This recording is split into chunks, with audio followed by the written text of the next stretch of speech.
Everyone, এর আগে তোমরা আমার অনেক মুকুট দেখেছো, তার মধ্যে এই মুকুটটা তোমাদেরকে অনেকবার দেখিয়েছি। আর এই মুকুটটা এত ভালোবাসা পাবে আমি সত্যিই ভাবতে পারিনি।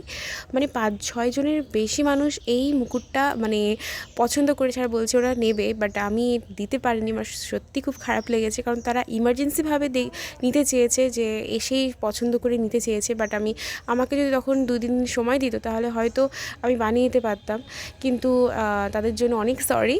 তো যে কিনা এটা বুক করেছে সে একজন মেকআপ আর্টিস্ট, তার বাড়ি আমাদের এখানে এর কাছাকাছি আর কি। সে বলেছে দিদি ভাই এটা কিন্তু কাউকে দিও না, এটা কিন্তু আমার জন্য রেখো। তো সে আজকে সেটা নেবে। সে কি রিভিউ দেয় তোমাদেরকে আমি জানাচ্ছি। খুব সুন্দর লেগেছে। আবার নেক্সট টাইম যদি আমি তোমার কাছ থেকেই নেব। আচ্ছা।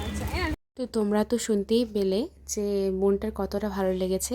তো তোমরা যদি চাও তোমাদের দিনটাকে স্পেশাল বানাবে, তাহলে ঝটপট স্ক্রিনে দেওয়া নাম্বারে বুক করে নাও।